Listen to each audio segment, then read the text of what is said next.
बिस्मिल्लाहिर्रहमानिर्रहीम। अस्सलाम वालेकुम। मैं अमेरिका से अरशद सीना। पाकिस्तान से एक नौजवान यहाँ अमेरिका में आया और आते ही 4 दिन बाद उसके साथ एक अफसोसनाक वाक़या पेश आ गया। किसी अपने की दयानतदानतरी की वजह से उस बेचारे को नुकसान हो गया। और आप बेहतर जानते हैं कि हमारे लोग जब किसी दूसरे मुल्क जाते हैं तो अपने अजीज़ व अकारब से, अपने दोस्त अहबाब से पैसे उधार लेते हैं। किसी के पास ज़मीन है तो वो सेल करता है, और कोई तो अपनी बीवी का जेवर बेचकर पाकिस्तान से दूसरे मुल्क रोज़गार के लिए जाता है। और जाते ही अगर इस किस्म के वाक़यात पेश आ जाएं तो फिर उस वक्त उनके दिलों पर क्या गुज़रती होगी।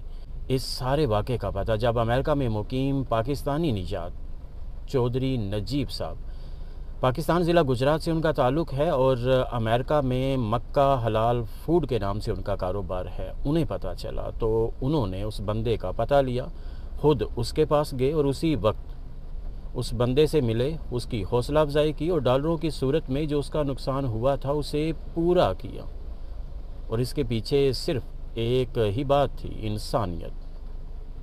और पाकिस्तानी भाई, और वो भी नया नया अमेरिका में आया है, उसका दिल ना टूट जाए, वो बेचारा परेशान ना हो, क्योंकि वो बेहतर जानते हैं कि जब कोई नया बंदा अमेरिका में आता है या किसी दूसरे मुल्क जाता है तो उसके लिए क्या क्या मसाइल सामने खड़े होते हैं जिनसे गुज़र कर उसने कामयाब होना होता है। और जब इस किस्म के वाक़यात आ जाएं तो फिर तो वो बंदा पहले ही आगे जाने से रुक जाता है, या पीछे हट जाता है, या पीछे वापस चला जाता है।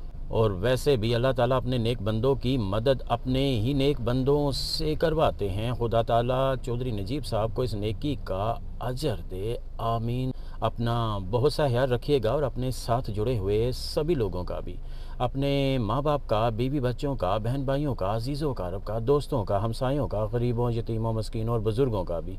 और पाकिस्तान के इस वक्त के जो हालात हैं, एक दूसरे का ख्याल कीजिए, एक दूसरे का एहसास कीजिए, किसी के लिए कोई छोटी सी मुश्किल भी पैदा ना कीजिए, और खुश रहने के लिए दूसरों को खुश रखने की कोशिश कीजिए। जज़ाकल्लाह।